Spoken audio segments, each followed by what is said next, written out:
Oh, bonjour, mon ami. Bonjour, mes amis. I don't know that one. I'm not French enough for this. Sorry. It's plural, It's what? as in it's plural for multiple friends. Oh, I just know the mon ami, and I only learned that from SKA. Wow, you didn't know my friend? I don't know French. I know oui. You I don't speak know Spanish. I know amigo. yeah. I know more. I've been exposed to more Spanish. Shockingly, I should have been You've been exposed to more exposed French. to more Spanish. You live in New Orleans, my dude. I know it's problematic. Cajun French and French are not the same thing. I need to make that abundantly They're clear. pretty similar They are similar, but they're in the different. grand scheme of things. No one speaks it anymore except for the deep in the bayou too. They got to go to Eunice for that, or Thibodeau. But it is what it is. Hi everybody. Bonjour. I need to. Bonjour, mes amis. Je I m'appelle Emily. J'ai étudié français pour 5 ans, mais j'ai oublié tout. sure.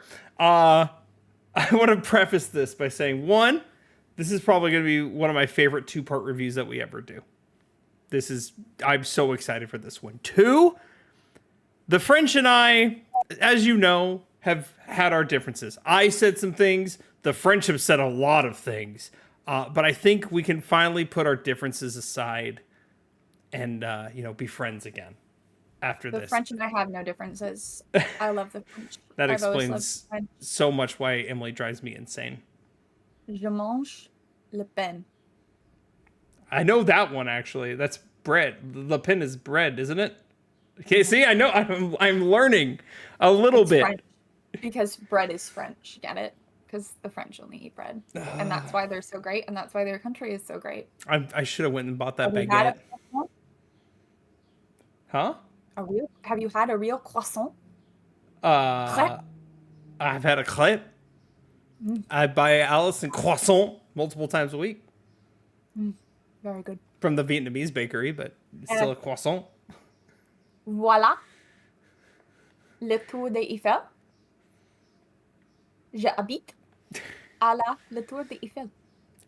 If you haven't been able to pick up on what we're reviewing today, and you didn't read the title because you're like me and you can't read, we're reviewing Sandfall Interactive's Clair Obscure Expedition 33. Obviously, Expedition 33, this is gonna be the whole to be more episode. precise. This is gonna be the whole episode, and I'm not gonna understand a word of it. Except No, like it's that one, not I because know. my French vocabulary is very limited for someone who studied French for 5 years and has been to the country several times. So mostly limited to food. And can I have that? You know what Clair Obscure means? Yes, that I did Yeah, learn. it means no darkness. Yes, I thought it meant clear obscure, but I guess like Oh, I thought that's what it meant, and it is not.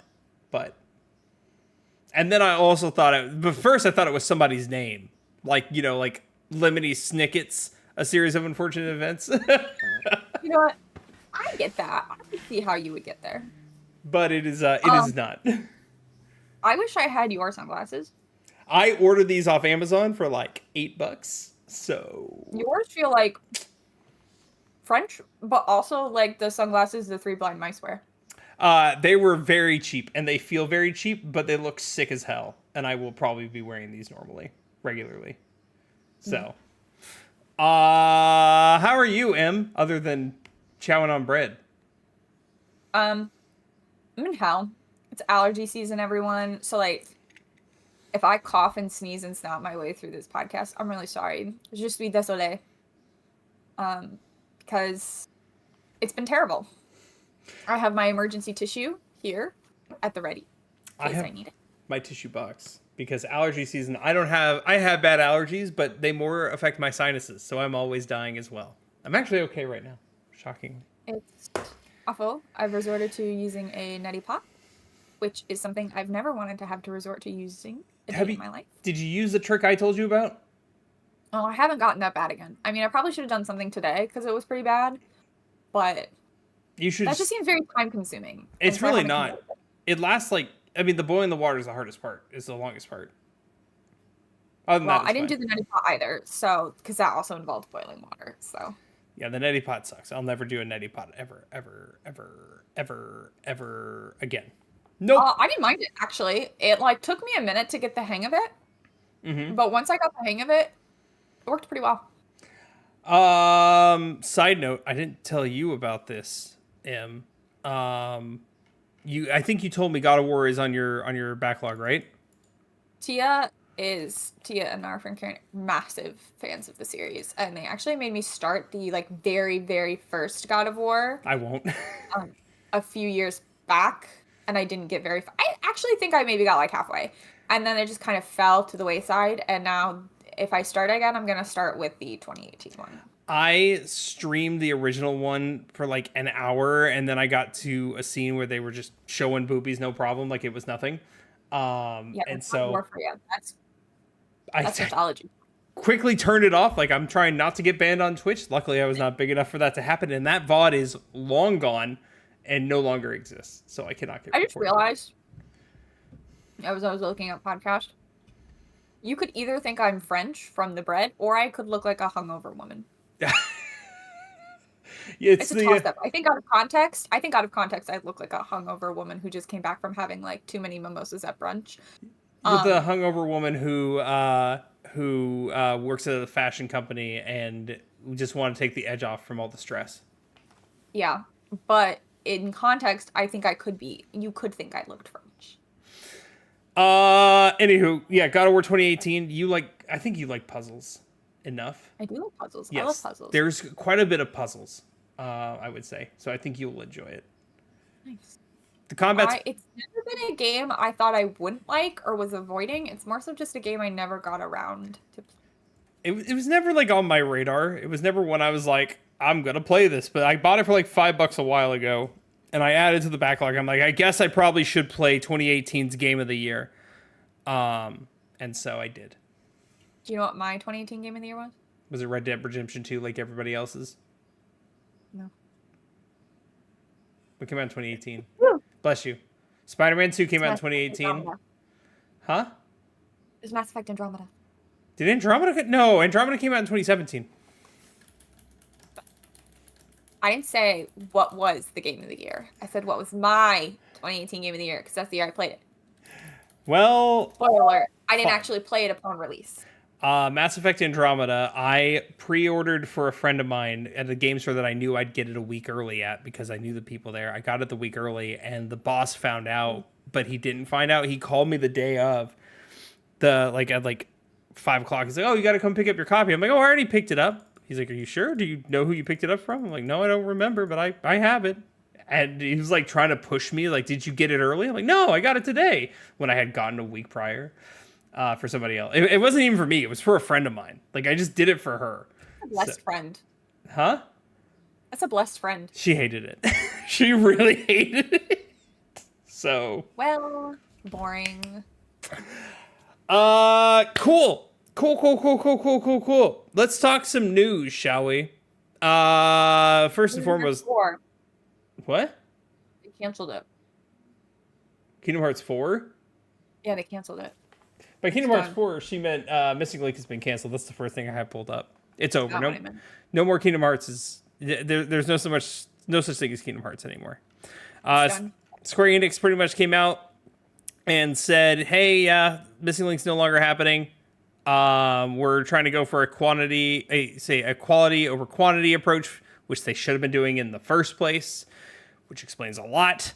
So, yes, Missing Link is gone. However, Kingdom Hearts 4 is coming, and they did share screenshots, which makes me think it is closer than we think, because it had some of the commands on the side, the attack, your magic, all that in English, which usually localization is done last. So I think we could get it within, a year or so, potentially. Conversation with one of my best friends about this, and we were like spitballing what we thought the date was going to be, and I think I said fall of next year. Yeah, you said fall of next year, and then your friends said like 2028. I said as soon as late this year to end of next year. And I gave my sound reasoning, and you called me out for giving sound reasoning instead of spitballing. I didn't call you out. She did. You agreed. I was poking and prodding at her because she actually doesn't have access to a PS5 where she is currently, and so I was joking and I was saying, what are you going to do if Kingdom Hearts 4 comes out while you still don't have access to a PS5? She's going to quit And her was job she and move. that it could not be possible for Kingdom Hearts 4 to come out that soon. And then I think you really nerfed her with having some logic reasoning as to why it's coming out within the next year or two. And I think she got a little spooked. Oh no! I hope she doesn't. Actually, no. Quitting your job for Kingdom Hearts makes sense. That's a valid reason to quit your job, I would say. Well, we also decided that when it comes out, we're going to go to Tokyo Disney. Can I come? Sure. Absolutely. I'm gonna try to go to Super Nintendo World next month. I'm gonna try, but it's probably not gonna I'm so happen. excited for you. We'll see. Though, then again, I don't want to give Nintendo any of my money because, God, they became the villain so quick. Like they became the villain in a snap of a fucking eye. But who knows? Nintendo. They're on my list, man. They're on my list. Next up, we had news that the Stellar Blade developers confirmed there is a sequel coming, and it might come sooner than we think. We do not know when that is, but it's like potentially. Oh, it's Stellar Booty, or I'm not here for it. Wait, what? Call it Stellar Booty. Oh, I'm not yeah. here for it. Yeah, it's Stellar Booty. It is what it is. It absolutely is what it is. We'll be talking actually more about jiggle physics later during the review. I promise. Trust me. That's what we were doing. You will see. this. There's a reason for it. It's very funny. You But yeah. detest the physics jiggle. So, Project, it looks like it's, what is this? I guess this is the Stellar Blade console. So that's, Nikki was the original name, and then it was Stellar Blade, and now it's Project Witches. I don't know. Witches. What is guess- this? Assassin's Creed Hex? I guess. Oh no, so sequel is here, and then it's Project Witches later. Oh, they have plans. Jeez. Okay. I guess we'll see. Is Bean Bean, are you French? Yeah. He's pretty French. He talks. He's pretty rude. Does he smoke cigarettes for breakfast, lunch, and dinner? Yes. Of course he does. That's why his voice is so deep. That makes a ton of sense, actually. For lunch, I had a black coffee and a cigarette. Oh. You say hello. Hello, Best Bean. He's part of the reason my allergies are so bad, but like, what's life without him? You know? I'm shocked your body hasn't just gotten used to it yet. You'd think, for sure. I don't think very I often, do to think be it's honest. the weather for the most part. Like year round, I'm with them, and they're not that bad. But I think it's a combination of the weather and the pollen, and then also I think they're shedding their winter coats, which doesn't help. Pollen also is like the worst it's been in like a very long time. This Yeah, pollen it's horrible. season is miserable. It's absolutely terrible. It makes me want to die a little every day. What other news we got other than Stellar Blade 2? Yeah, Stella. Stella Booty. Moving Stella. on, this one is less Is it exciting. Stellar? Is it Stellar or Stella? It's Stellar. Then why does the subheading of this article say Stella? Oh, it does. I didn't even notice. Polygon. What the hell, dude? Polygon, you should hire an editor. Yeah, this editor was Austin. Oh, the writer was Austin Manchester. Who was your editor on this? Who are you? Anywho, you'd have to move to New York for Polygon, I think. I think I would too. I mean, but he was part owner. So true. He doesn't The have longer I to. go on wearing this outfit, the more I do feel like I'm just hungover. Are you getting The a more I headache? feel like I'm giving off that vibe and not the French vibe. I think you're fine. You're fine. I need like a beret. That's what I'm wearing. That's how much you know I like a game, is if I'm willing to dress up for it. This is technically cosplay, even though it's not. Moving right along, last bit of news I have, and this one pisses me off more than it makes me happy. Atlas came out. Huh? What is it? Share. Oh yeah, Atlas came out and said Persona 6 who? Instead, they're releasing the Korean game Persona 5, the Phantom X globally. It was only throughout Asia, and now the mobile game is coming to PC and mobile in the States. I think it's in June. And I'm like, but why? June 26th. That is my niece's birthday. Like, I think oh, that's the day we'll never get before. what Persona 6. At this point, so Persona 6 will be 10 years old. Sorry, Persona 5 will be 10 years old in 2027. Persona 5's announcement is already 12 years old because that happened in 2013. So, like, they either they're learning their lesson and not teasing it early before it's ready to go, or it's just really in development hell. It's probably just in development hell. Like, I don't know why, but Square Enix and Atlas should start like a club about it. I don't think they like each other very much. They are competitors. They're both doing a terrible job of earning my money, so they must have something in common. True. My own time game from the backlog is Persona 5 Tactica, and it's bad. It's real bad. Like, I'm gonna finish it, but I'm not happy about it. It's bad. Okay, that's all the news I have. Do you have any news?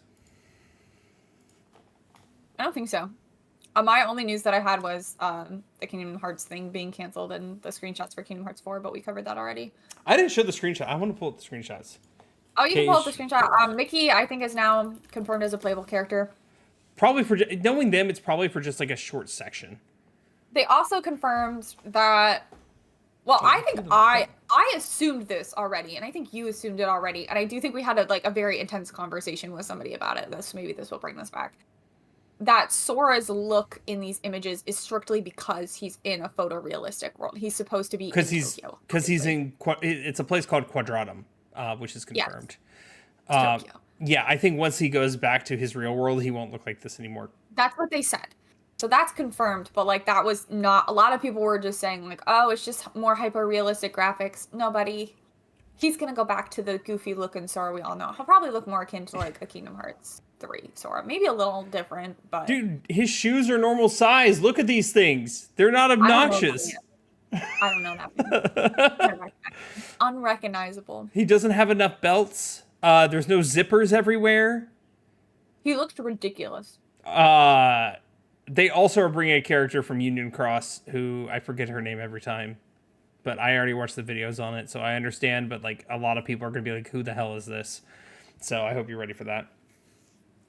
It's also been like, I think Tetsuya Nomura said like, this is it. Like, this is the last one. Last one should have been the last one. Let's be real.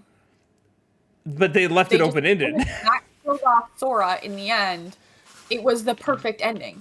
Like, everybody got what they wanted. I think if they had made 2 slight changes to the end of Kingdom Hearts 3, first, they shouldn't have killed off Sora. Mm-hmm. Second, I think Master Ericus should have looked at Terra at the end, and instead of just saying, like, take care of them, Terra, he should have said, take care of them, Master Terra. And I think that would have been it. I think we would have been done. Every character's storyline would have been wrapped up. All the characters were happy together. They were all in Destiny Isle. Everyone came back to life. All, like, the nobodies got bodies. Like, everything was wrapped up with a neat little bow on top. But no. They had to push it. It was necessary in any way, shape, or form. But I swear they saw a new Disney movie and they're like, oh, I have to make a world with that. We're gonna get Inside Out. I'm calling it now ahead of time. We are getting an Inside Out world. There's no way we're not. I'm calling it. Unless they're like, fuck the Disney worlds. We're moving on from that. But I doubt it. No. There's some that I feel like are really obvious that they've never done. Like, I'm still surprised they haven't done like a Lilo and Stitch world. They have not. You're right.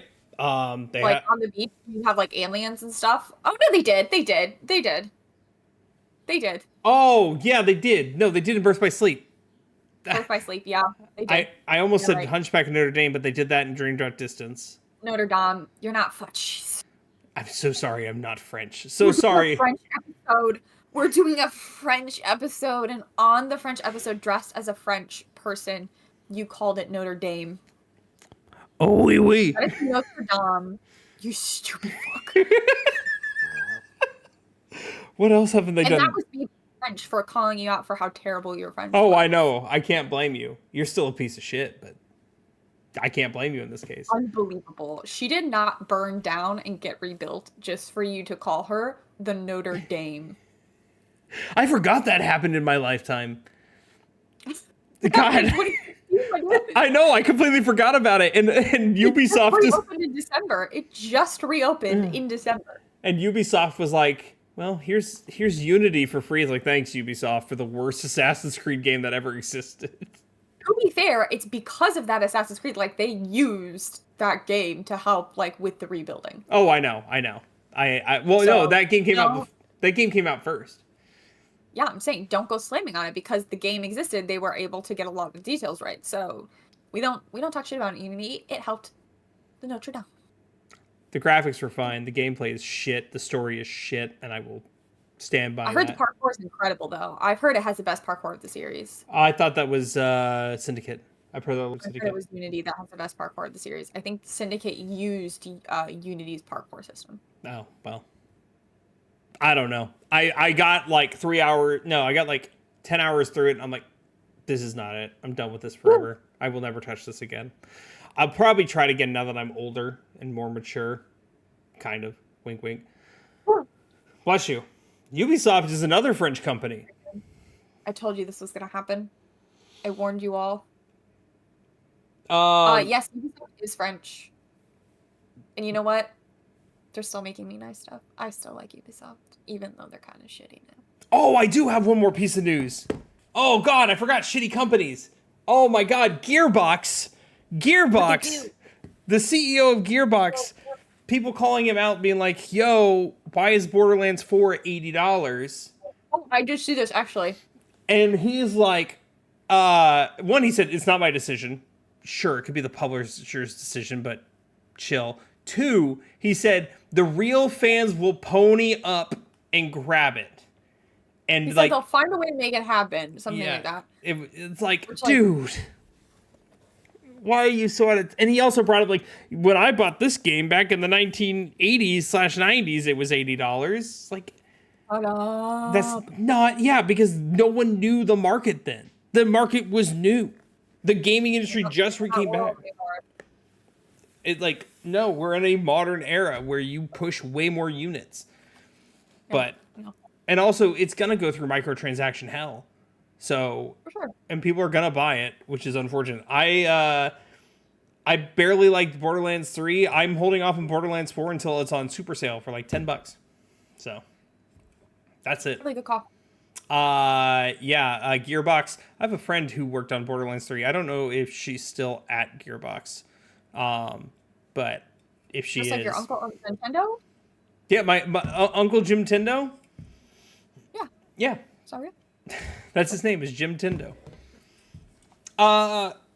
Okay, This sounds like someone who work at a company called Nintendo.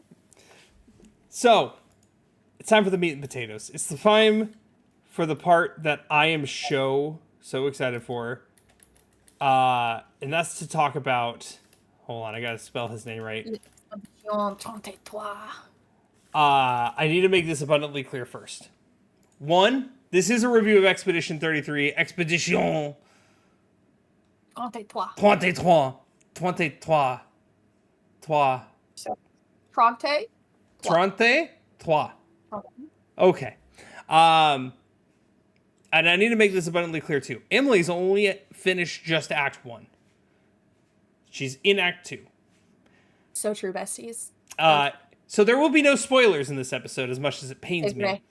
We will be saving the spoiler review for a later date. Emily, I'm giving you 2 weeks.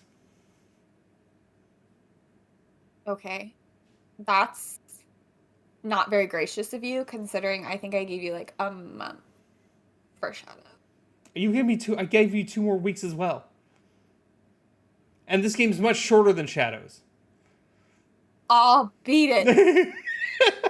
She has to beat it in 2 weeks. The episode is going to be in 2 weeks. We will be covering some light spoilers in this review. We'll be probably covering the inciting incident of the game and like the concept of the game. I mean, yeah, that part I don't consider a spoiler because everybody knows like that portion, like the whole thing. We won't. We do. I'm just saying. I just want to put it out there that it is technically like a prologue spoiler. If you wanted to go into the game not knowing anything, you probably shouldn't be here to begin with. But if you are here and you're listening to the review, just know we're going to be covering like the prologue and the inciting incidents of the prologue. instead of like the generic outlines of the game, but we're not going to be talking about heavy spoilers. Correct. And I need to make one thing abundantly clear as well. This character right here, this man, needs to be protected at all costs.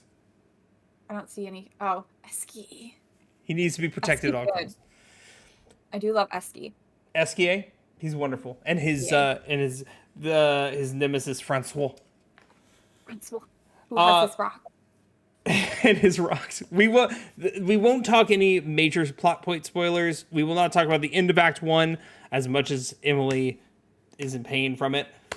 We're mainly going to be talking about gameplay and some of the music, even though Emily hasn't heard all the music yet. She still hasn't heard the best track yet from the game. We're only going to talk about Act 1 characters and mechanics. So... yeah. So, brief synopsis of the game. How it was marketed, most likely you know this, but it is slight prologue spoilers. The whole purpose of this game is that every year, somebody called the Paintress, which is this giant lady who sits at a monolith, draws a number. Huh? She's like a godlike figure. Yeah, that's exactly. She's giant. She's a god. Every year, she draws a number on the monolith, right? So she'll paint a number on the monolith, and whenever that happens, everyone who's that age and older goes through something called the gommage. And the gommage essentially is their death. They get evaporated from existence. They get Thanos snapped. Let's be real. They get do. Straight up. It's like they get Thanos. It's like they all just turn into the little dust particles that Thanos has them turn into, and they all float away into the air. So within the first couple of years, nobody understood what was going on because the Paintress started at 100 and barely anybody got snapped. Like the initial ones, barely anything happened until they started realizing, okay, people are disappearing and dying every year from that age up. So they started this thing called the expeditions. And every year they will send out a group to go and try and stop the Paintress, starting from Expedition 0, and then I think the first one after that was like 87. So it's whatever next number is going to go on the monolith. Because it is chronologically done. It's not like she just goes up and paints a random number. It starts at 100. It goes down from there. Right. So like the start of the game is the numbers at 34, and then in the prologue it goes from 34 to 33. So she's basically lowering the max age of humanity every single year. Correct.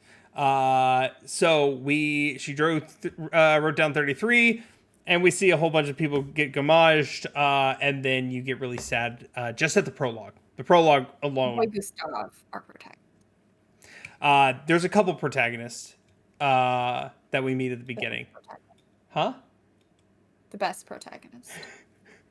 Our main protagonists are Gustav and a girl named Maëlle, who's essentially Gustav's adopted daughter, for lack of a better term, because Maëlle's parents got Thanos snapped out of existence by the Paintress. She was ward. She was what? His ward. Yeah, essentially. You have other side characters that you meet along your way. You have Lune and Ciel, as well as you will eventually meet Esquier, blah, blah, blah. Not going to jump into spoiler territory. There's a lot of characters you meet within Act 1. There's more to meet in Act 2. Emily doesn't know. Well, she's seen clips, unfortunately, but she doesn't fully know them yet. The next time I'm ahead of you in a video game, I hope you understand this is... I didn't do this to you in the Shadows review at all. I'm struggling hard. I did not shame you at every turn for not having beaten the game at the same time I beat the game. You know what? Valid. You're getting ready. You're getting fighting words, man. I'm becoming French. It's working. Speaking of French, this game does take place in a like futuristic dystopian version of France where the world has gone through something. What was it called? Like the tear? Yeah, it was called oh dang. I thought it was something like the tear. They're vague about what it is at the beginning, but essentially you can imagine some kind of like apocalyptic scenario happened, and that's when the Paintress arrived. The city is half sunken. Everything's just really messed up, obviously. So that's where the French aspect comes in. All the characters are very French. There's a lot of French speaking within the game. And you play, obviously, the set of characters, like mentioned, the expedition.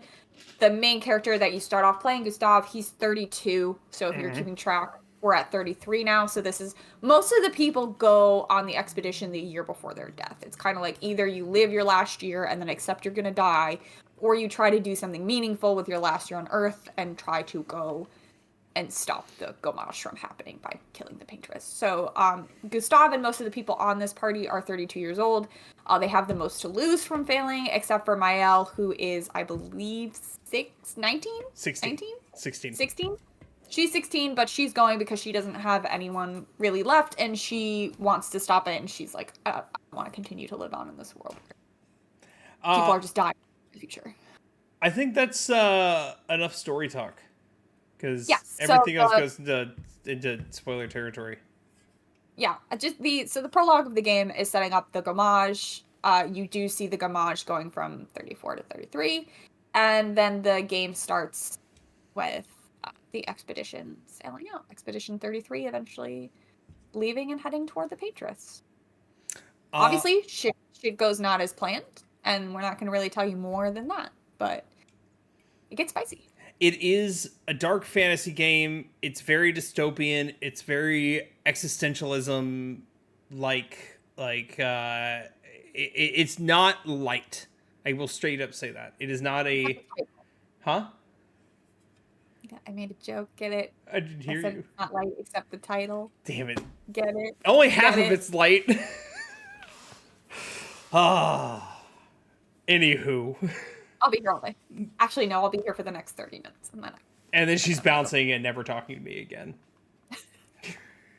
I need to make something. This is not shaming her for the game. I need to make something abundantly clear. This woman will say Discord later. And I'll be like, yeah. I got to do a few things, but sure. And then I'll text her at like 8:30, 9:30 my time. And I will get no response. And my favorite one was the last one where she said... Clear. He did not text me at 8:30. He texted me. Oh, I've texted you different days at those times. I'm just giving examples. 9 p.m. my time. So 11 p.m. my time. Okay. Too late for Discord? ?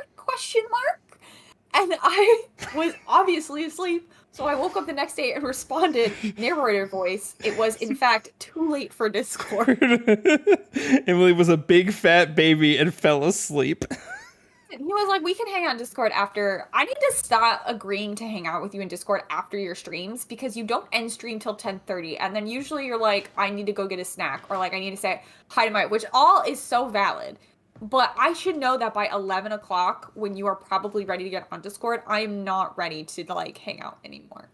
And tonight is going to be no different because I am making pulled pork this weekend and I have to go get the stuff to make it tomorrow for people on Saturday. Anyway, back to the video game. It's like it described it very properly. Sorry, I have to sneeze again. Bless you. I didn't. Like described it very well. It's a dystopian fantasy. It does have a lot of dark. It's very dark. It's very sad.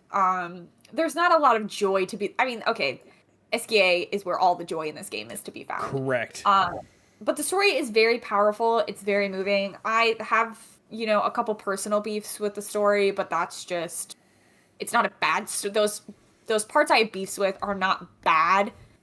I just didn't personally enjoy them.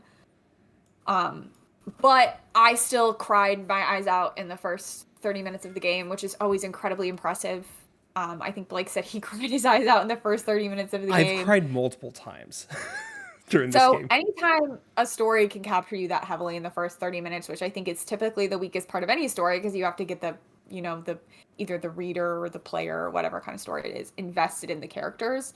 During that time, this game was very good at that. The concept is incredibly original. I've never heard anything even remotely related to this kind of concept.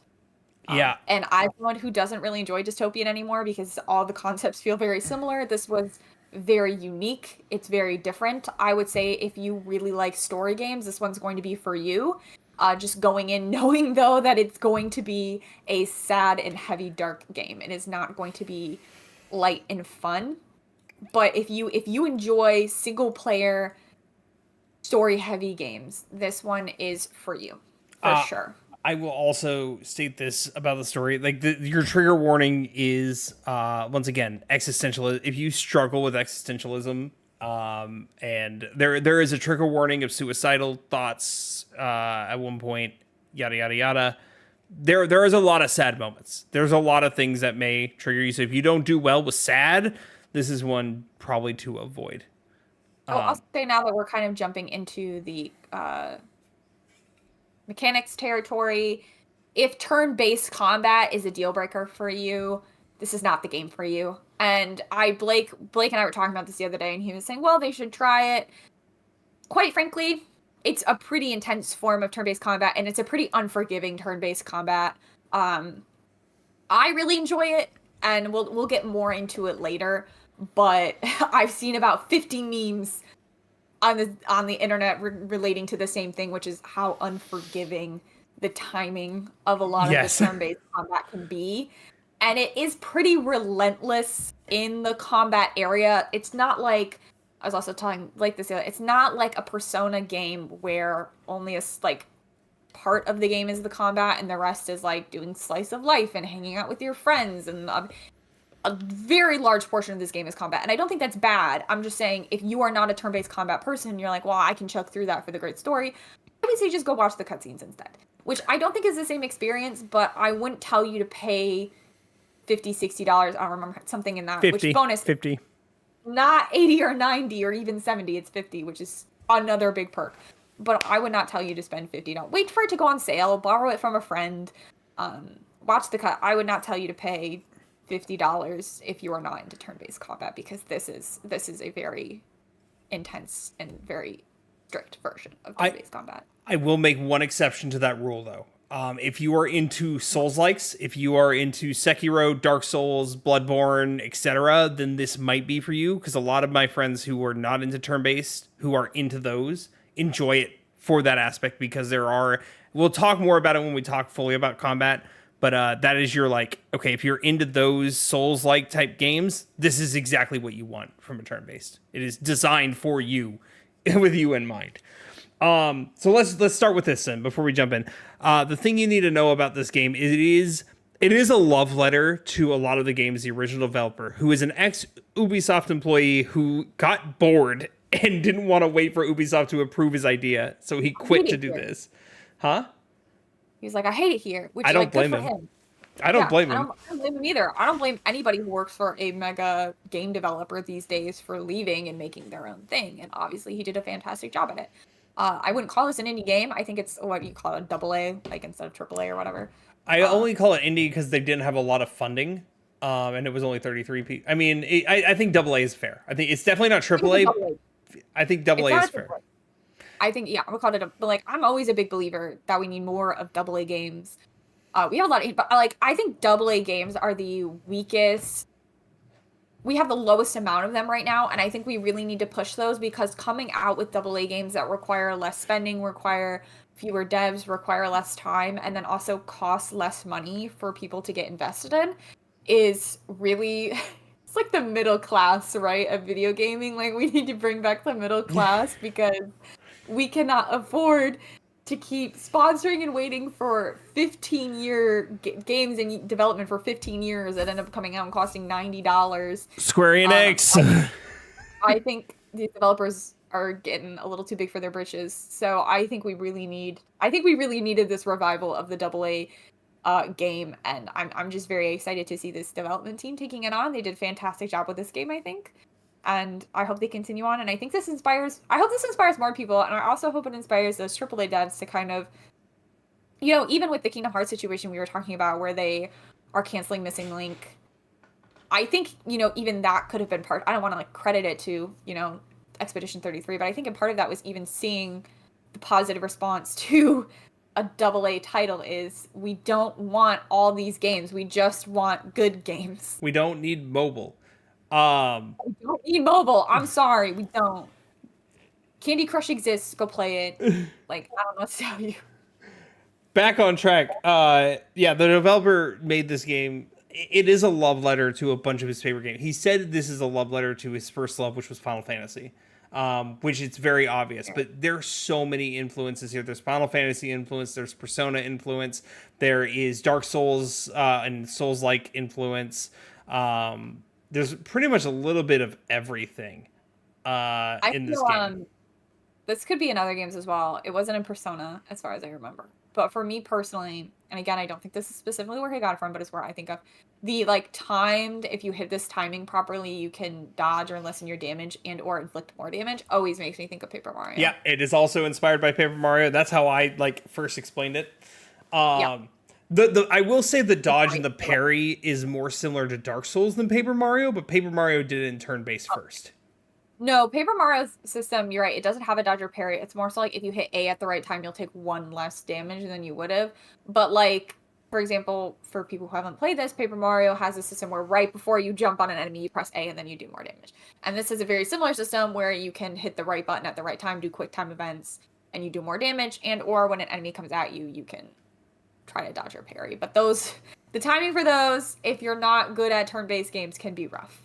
So, yeah, we talked about influence, and we will talk about combat. I mean, we pretty much already covered it. It is turn-based. Each character functions differently, though, which I think is important to note. Very differently. Not even like, oh, their strength is magic or their strength is, sword. It's incredibly different gameplay styles. For perfect example, Gustav has something called overcharge. To which one of his attacks, once you have full overcharge, does massive damage. And Mael has different stances. So if she's in Virtuose stance, she does 200% more damage to an enemy. If she's in defense stance, she does 50% of her normal damage to an enemy. And then... But if she's in, like, attacks... So, like, basically... Kind of explain this a little more. So, Mael's thing is she has, like Blake said, she has different stances. And she gets bonuses and minuses to her stats based on what stance she's in. Mm-hmm. So if she's in attack stance, she'll do more damage, but she'll also take more damage. If she's in defense stance, she won't take as much damage. And then Virtuoso, which you can get to by going through the other stances, she does a shit ton of damage. So you have to pay attention to what stance she's currently in and then what stance you want her in and who can potentially hit her. Whereas like Gustav is more just you slowly build his hit points. Do you want to try to describe Lune and or CL, because I don't think I could describe CL to save my life. So CL has something called foretells. They're a little card symbol by an enemy. Essentially, you hit an enemy with either one of her special abilities. Huh? Emily's losing it. So stupid. You looked up and like your sunglasses, like your ring light hit the corner of your sunglasses, and it looked like you had googly eyes for just like I don't know. Oh, I'm doing it now. All that, but like yeah, you had them like in the bottom. And it just looks so goofy. I looked up at you. Hi there. I'm your friend. Sorry. This is straight out of a horror movie. I just like looked up at you in the camera, and that's what I saw. And they were like even like right at the bottom, but like in the corner, like they were the perfect location in that 1 second. And it really just. Okay, I'm sorry. Continue. Here comes the creep. Yeah, CL has something called for. I thought you were making fun of me for saying foretells for some reason. No, you just make fun of your Google eyes. So, she has these things called foretells. Specific skills she does applies foretells to enemies, or just hitting them normally or shooting them applies them. And then she has other skills that utilizes how many foretells are attached to an enemy to do more damage, just depending on the amount. So it's consumption. She also has a sun and a moon phase. If you hit both of them, back to back, then she goes something called Twilight mode. And when she's in that for 2 turns, and she does a substantial amount more damage. It's hard to get used to her, but once you do, she's incredibly powerful. I have not gotten used to her yet. And then Lune, I think, is the most complicated out of all of them. Lune has these things called stains. So depending on what spell she uses or what her element is on her weapon, if she does a normal attack or if she shoots, it applies stains to her little weapon. and she has a move like there's a move, for example, called Mayhem that can consume those stains to do a specific attack, or there's other moves like if you have 4 fire stains, it will consume all your fire stains to do quadruple the damage or something like that. It's way more complicated because it doesn't really explain very well how to apply stains and remove stains and yada yada yada. So it is confusing. She's great, and I used her majority of my playthrough, but it is very, very difficult to understand. But yeah, they all play completely differently. Lune and CL, I have a like base set of skills that I use for every character. Like, you're going to use this first, then you're going to use this, followed by this. Yes. I don't get that for CL yet. Lune, I don't get how her stains work still, but I just know that I have specific skills I like her to use in specific orders, and it works out pretty well most of the time. Yeah, Lune was mainly for burning the enemy and then healing for me. Yes. And that's pretty much what I use her for. I use immolation quite frequently. But yeah, the combat's really good. It's really interesting. It is constantly changing it up based on the characters that you have, like we said, in ways more than, oh, she's the defense character or whatever. Yeah. You have to really learn how to play as that specific character, which is really great if you want interesting combat. If you're someone who likes to just kind of sit back and, button mash. Again, turn-based combat probably isn't for you from the beginning, from the get-go, but you might still enjoy this. You'll get used to the characters. Bean, my dude. While she's handling Bean, so rude. Look at him. He just screams to leave. Bean. The best part is not even their attack. It's more of the defending aspect in the parry system. So the parry system, of course, it's not just an attack is coming. You press this. You press this at the right time. It's the same pattern every time. It is a different pattern every time, and you're gonna fail a lot. You're gonna screw it up because each enemy's attack patterns are so wild, and you're gonna think at one point, oh, this enemy's attacking, and they're not, and they wait another 2 seconds. They go to do the dishes before they attack, and you thought they were attacking. There's a lot of that too. The dodging is more forgiving than the parrying, but I will say. There's an audio cue for everything pretty much, and like once you get used to a enemy's moveset, it's almost like a rhythm. Thinking about it, there's one enemy that goes like, if you're standing here, it comes at you, and then it comes back this way, and then it comes back this way again. Oh, and I like got very much in the mindset of like, it would make a noise, dun dun move, dun dun move, dun dun move, and so you kind of get into a rhythm with it. And the audio cues and everything, which is incredibly satisfying when you pull it off and like figure out when they're gonna move and you can dodge them properly, because then you can actually, like, if you do it right and you get really good at the dodging, you can actually go through fights without taking any damage whatsoever. And you get a bonus to your XP.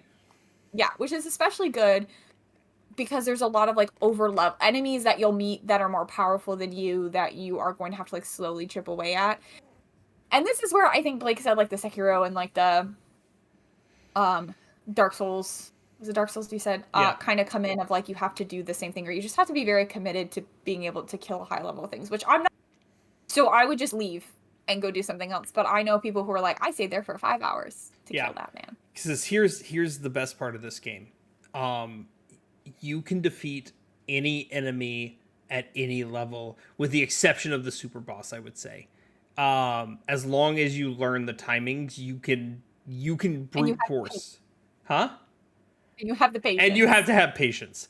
There's one enemy that on the overworld in Act 2 that you get super rewarded for, because you are underleveled, but it is somewhat quick. And the timing is super easy, right? Like, you're severely underleveled, but it's something you could do. Which I appreciate that. It's by being... It's the get good aspect of the game. Very much so, the get good aspect. I won't be getting good. To be fair, I also played on storyteller difficulty, and even then I struggled a lot. If you are not sure about the combat, or you are not here for the combat, you're here for the story, or you just want to have a good time and don't want to smash your controller, play it on storyteller mode. Even then, the combat can still be a little rough at times. Yeah. I don't want to know what it would be like if I wasn't on storyteller. So I would say definitely do that. But yeah, I think the combat is very interesting. I think it's very different. I think it does the turn-based system, but in a very unique and interesting way. Even if a tad unforgiving, like we kind of brought this up at the beginning. It's very unforgiving with the parrying and the dodging aspects, but very satisfying when you get it right. So yeah, I think the combat is excellent, and the story is excellent. The graphics are excellent. The music is incredible. They got that the musician for that a guy off SoundCloud. They just found a guy on SoundCloud. Yeah, it's like incredible. I think this game serves as a stark reminder that you don't need a ton of money and you don't need 20 years to make a really good game. You can just find people who are really passionate about what they're doing and really excited about what they're doing, and they can make something that's really great. In 5 years. In 5 years. And I think that should be a reminder to the gaming industry, and I think big game studios should take note. And I hope that this game, I mean, it's already made good money. I hope it continues to make good money. I hope it continues to win a lot of awards, and just to even signal to the rest of the gaming industry that this is what the gamers want. So I think all in all, it's doing a lot of really great things. There were a couple aspects of the game I'm not a huge fan of so far. Same. I have two cons. The biggest one for me personally, which I have seen a lot of other people complain about, and you guys might as well, there's no map. Yes, that was number one. Which is infuriating to me. As someone who likes to check every nook and cranny to make sure she gets every possible collectible and doesn't miss anything, that was very frustrating, especially because these worlds are very magical, mystical.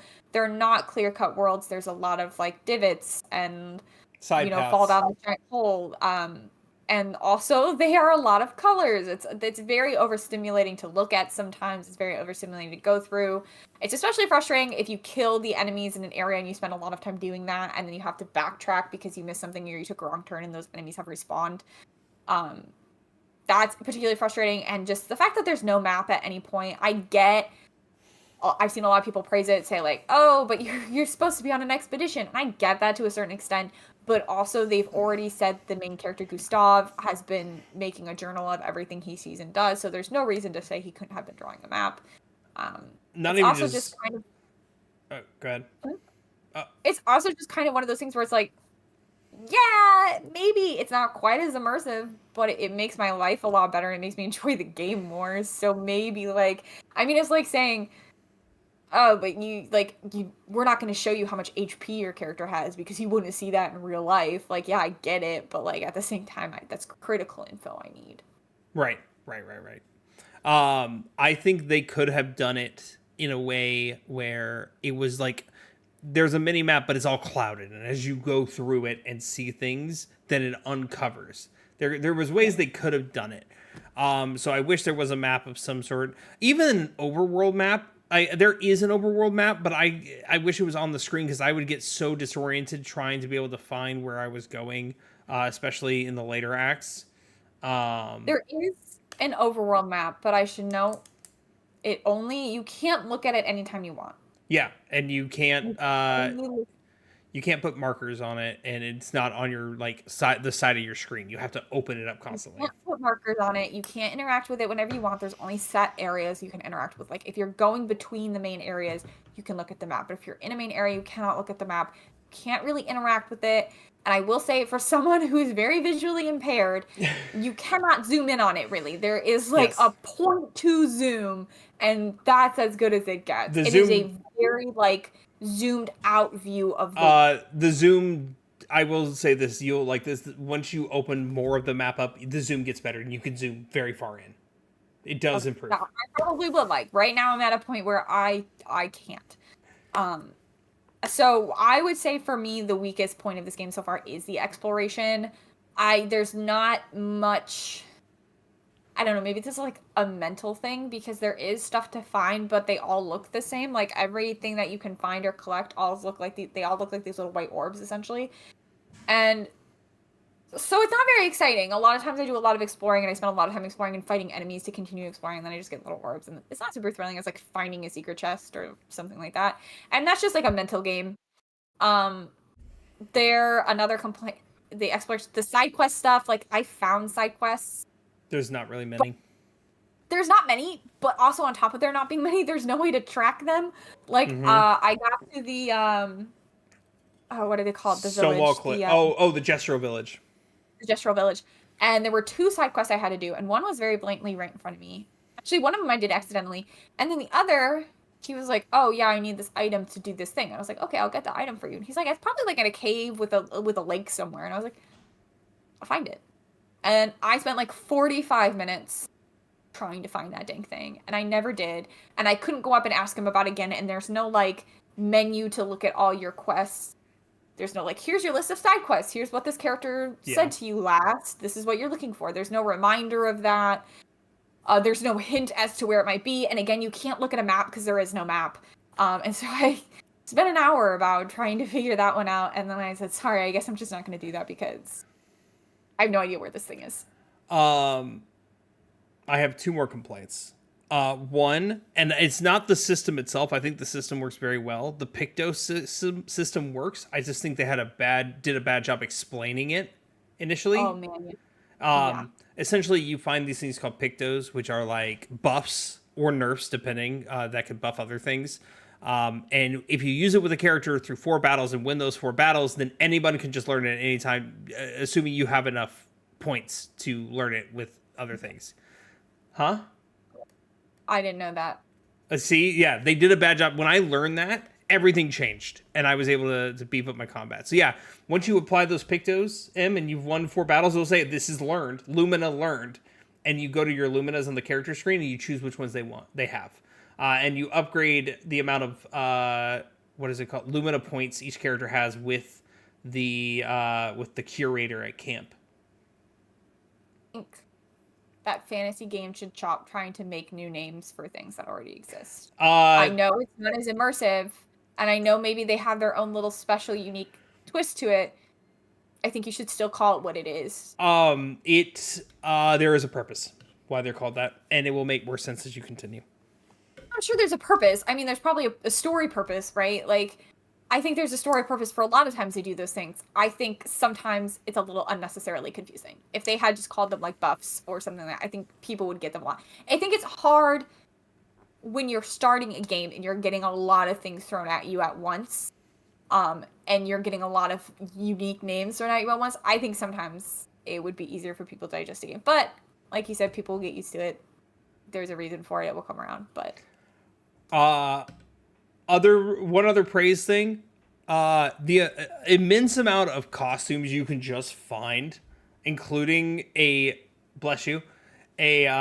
secret, very weak weapon that is just a baguette.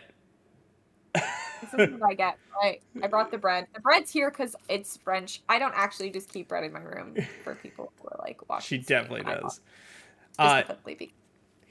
So I mean, this bread isn't, but you get what I'm saying. Huge praise on that, which also leads to the other part of praise.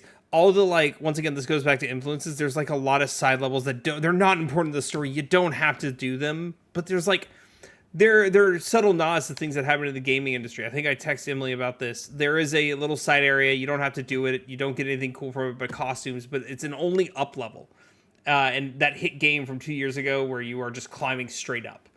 And if you get to the top, you get a prize. Like, there's subtle nods in different, like, side levels where, you know, it's like, this is a nod to this game, for example. And it's just cool about, like, all the extra stuff they've just thrown in that they did not have to. But there's one crime that this game has that I am still trying to forgive them for, but I don't know if I can. Oh, boy. And it's not the end of Act 1? Because that's the one I'm not sure I'm going to forgive. They made me be nice to the French, and I don't still am trying to process it. Allison just said, "Oh, whatever it is, the French, you are in my good graces, and I don't know how to feel about it. I'll figure it out one day." Whatever it is? I mean, it's not the Eiffel Tower, I'll tell you that. I mean, that is the Eiffel Tower, but that's not the reason. Oh. That's what I'm saying. I'm saying that, whatever that is. And I was like, please. It's him. It is the France. It is La France. Oh, Allison came in and said menage a trois. Thank you, Allison. Thank you, Allison. I love it. So, I will say this to at least in my side of things. France, you did the one thing I didn't expect you to do. You have finally created something to dethrone Kingdom Hearts as my favorite game of all time. Kingdom Hearts 1 is no longer my favorite game of all time. Really where you are? Like, do you think, like, I don't want to doubt you. I feel like maybe you're caught up in the hype of it right now. Am I finished this game? Died down. I finished this game a week and a half ago, and I still think about it. Like, a week and a half, that's, I mean, like, I'm with you, but, like, a week and a half is not that long. Like, a year from now, when you're in the middle of playing another fantastic game, or when Kingdom Hearts 4 comes out, and we're all talking about Kingdom Hearts 4 and throwing on Kingdom Hearts merch, and, you know, are you still going to be saying Expedition 33? I'm not doubting you. I've never said this before about any game. Nothing has ever dethroned before. That's how serious I am about this. And you know why the story is so good? There's no cringe factor anywhere. There's no like, oh my goodness, I'm cringing. I just want to get through this at any point. And I loved it. So I'm pressing X down on the story because I've been harmed already by the story. It has begun. I also have. We'll see if I can finish this in 2 weeks. I will say my final thoughts on Expedition 33. You heard it here. Despite my personal gripes against the story so far, the story still is phenomenal. I'm intrigued in the mystery. The combat's pretty phenomenal. I do think the expedition's pretty lacking, and I do think, again, I personally tire of turn-based after a while. It feels very repetitive. So overall, the gameplay loop, at least for the first act, feels very repetitive. Because there's not much else to do other than combat. There's not really any exploration or side quests or anything. So it's a tad repetitive. The exploration's not, but the graphics are beautiful. The music's incredible. The story's really interesting, and the combat is very unique. So I think it's a great game. And I think. Go ahead. Oh, and the super boss will make you cry in not sad ways. I also think, again, I said this earlier, but I'm just going to state it as we wrap up. I think more than liking it for what it is as a game, because I do like it for what it is as a game, but I think more than that, I like it for what it can hopefully do for the gaming industry and this I feel like we're really at an interesting time with everything that the Switch is trying to do right now. Like, we are like a week and a half away from the release of the Switch 2. Boo! We are talking about games being bumped up. They were $60 not that long ago. Now they're $70. They're being bumped up to $80, $90. We are looking at losing physical rights to games. We are looking at AAA titles taking 10 to 15 years to put out a game. We are looking at massive layoffs in the industry. I think we're at a very... Delays like crazy. I think we're just at this very odd spot in the industry, and I really like what Expedition... And I felt this way, too, about It Takes Two, and I feel this way about Split Fiction as well.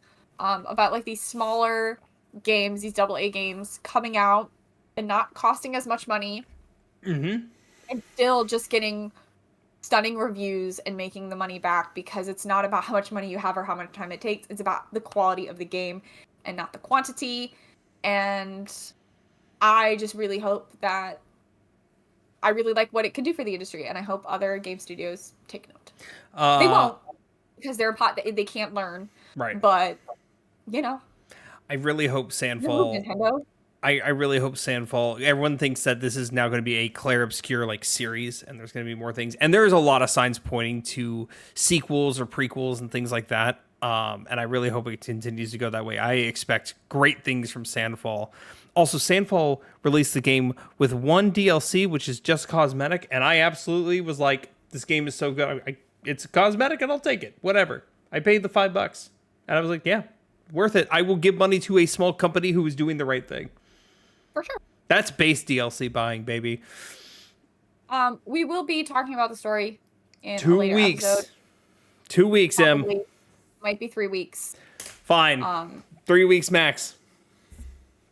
Some of us have lives to live. Didn't you brute Oh, we force took through off a the much last longer bit. game? Hi. What? Didn't you brute force through a much longer game called Assassin's Creed Shadows? I did. Here's the thing. I was having more fun with that one.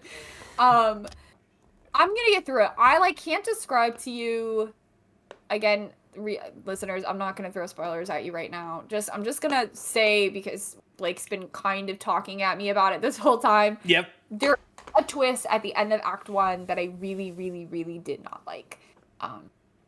I didn't like the way it was done. I didn't find it personally interesting.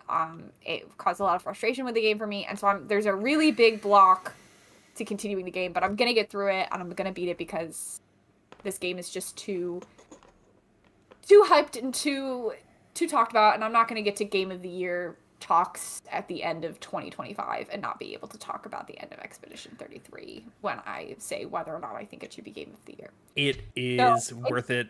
The story is so good. She even said earlier, like the way that end of Act 1 happened wasn't even bad. It's just not for her. So here's the thing, I guess, is what I'll say at this point. I'm not making any judgments about whether it's bad or not because it wasn't for me personally. I can't say whether it's bad or not because I don't have the full story and the full context. I could get to the end of Act 3 and beat this game and tell all of you that I think it was the right move, that I think it was well done. Right now, it's not... I have some issues with the method of how it was done, but those can be resolved in time. It was just a huge freaking bummer for me. Yeah. Yeah. I get really I'm not gonna say anymore. I'm gonna be in threat of spoiling. I'll end up slipping. I spoiled the end of Act 1 for one of our friends the other night, and I felt horrible about it. So I'm just gonna cut myself off now before I accidentally do that for everyone here. Well, if you want to watch more and hear us talk about the story, 2 to 3 weeks, give us time. Emily and I will probably be meeting relatively soon to go over what we're going to be talking about in future episodes. We were supposed to do that last weekend and we didn't. Other than that, you can catch me on my channel. I'm playing God of War 2018 for the first time. Twitch.tv/The Bearded Blake Show. And you cannot catch me playing Dreamlight Valley all the time. I mean, I am. Just not on stream. Dreamlight Valley. You just can't see it.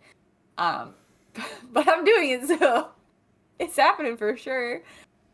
Maybe someday. X to doubt. It will happen. X to doubt. I played all of Silent Hill 2. I just need another big game that I'm really inspired to play on stream. What else comes out this year? Ghost of Yote is probably the next. Not a stream game. I need a horror game. I need the new Resident Evil. If the new Resident Evil came out. Let's look at the releases real quick. 2025. So I don't know about Resident Evil 9. Resident Evil 9 might come out this year, but if it doesn't come out this year, it won't come out probably for 2 more years because I think 2026 is the 30th anniversary of the series, and I believe that's when they're releasing the Resident Evil 1 remake. According to a rumor from years ago that I've never let go of. Okay, let's see. We already went through March. I don't care about all that. I want to see June and on. That's April. May. Okay, so in May, Doom the Dark Ages came out. I don't care. Maybe I'll stream Tales from the Shire, which is the Hobbit farm sim game. Yeah. That looks really cozy. And I really want to play that because it has decorating and stuff in it. And you guys know I love to decorate. So I might stream that one.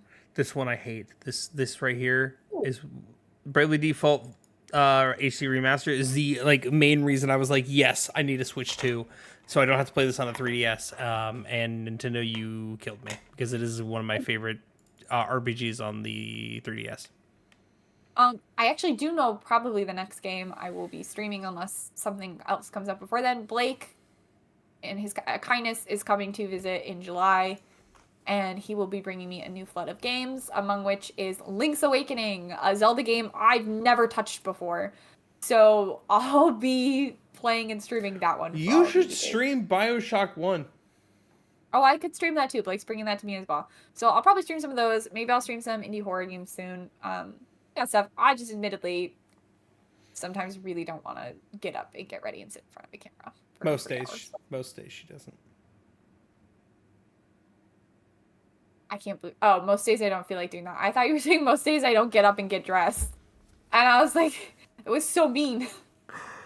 I'm a dick, but I'm not that big of a dick. Like, I was saying I was like a slap every day, and I was like, that's so mean. oh my God. On that note, remember, kids, if you find a gun, don't touch it. That's it. That's the advice. Call the cops. Okay, that's not the advice. That's not the advice. The advice is go eat bread because it's good. Sure. Go play the game because it's good, or get a friend to play it with you. Watch it. I don't know. That's not the. I mean, don't touch guns, but also I don't know what's happening to Blake, but don't do that. Oh, here's also advice. If you meet someone who is a Nazi or a transphobe, punch them in the groin. There you go. Why are you giving like really, really serious life lessons right now? Because it's life lessons and it's important. If someone offers you bread, eat it. No, whoa, not if it's a stranger. The turn that this has taken in the last 30 seconds, I don't even know what to do with it. Okay, bye everybody. Goodbye. Goodbye.